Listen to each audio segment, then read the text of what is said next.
Hi అండి. Good morning. So, ఇన్ని రోజులు వీడియోస్ చూడటం వరకే తెలుసు నాకు. లైక్ అంటే ఇలా స్కామ్స్ అవుతాయి. స్కామ్స్ అవుతాయి, స్కామ్స్ జరుగుతాయి, ఇలా మనీ డెబిట్ అవుతది. ఇలా నేను రీల్స్‌లో చూడటమే. నా లైఫ్‌లో నిన్న నైట్ జరిగిందనమాట.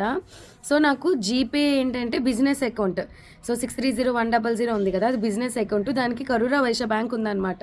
సో, నిన్న నైట్ 11:30 తర్వాత పట్ పట్ పట్ పట్ అని క్రెడిటెడ్ అని వస్తున్నాయి. 50 క్రెడిటెడ్, 50 క్రెడిటెడ్, 50 క్రెడిటెడ్, 50 క్రెడిటెడ్ అని. అలా 5 50 క్రెడిటర్స్ అయ్యి తర్వాత డెబిట్ అయింది రూ. 250. మళ్ళీ అలాగే క్రెడిటెడ్, మళ్ళీ డెబిటెడ్. నాకేం అర్థం కాలేదు. సో, ఈలోపు తెలిసిన విషయం ఏంటంటే మా వాళ్ళ ద్వారా సో, ఎవరో నీ ఫోన్ హ్యాక్ చేస్తున్నారు. నువ్వు ఏం చెక్ చేయకు, కామ్‌గా ఉండు అని చెప్పి. సో, ఎందుకు ఇలా జరుగుతుందంటే ఈవినింగ్ టైము లైక్ 11:30-12:30 అరౌండ్ 1 ఆ టైంలో సర్వర్స్ డౌన్‌గా ఉంటాయి. అలాంటప్పుడు హ్యాకర్స్ మనకి ఇలా చేస్తారు అని చెప్పి. సో, నేనే అంత కన్‌ఫ్యూజ్ అయ్యి అంత భయపడ్డానంటే సో, మన పేరెంట్స్ అన్‌ఎడ్యుకేటెడ్ కానీ వాళ్ళైతే ఈజీగా బ్యాలెన్స్ చెక్ చేయడాలు, ఓటీపీలు చెప్పడాలు, లింక్ ప్రెస్ చేయడాలు, దానివల్ల చాలా లాస్ అయిపోతాం కదా!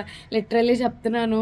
గుండె దడ్ దడ్ దడ్ దడ్ మని కొట్టుకుందనమాట. ఎందుకంటే అమ్మ తాడు నల్లబోసలు విడిపిద్దాం అని చెప్పి అందులో మనీ అయితే ఉంచాను. ఏది మెయిన్ అకౌంట్‌లో. బీ సేఫ్ నిజంగా.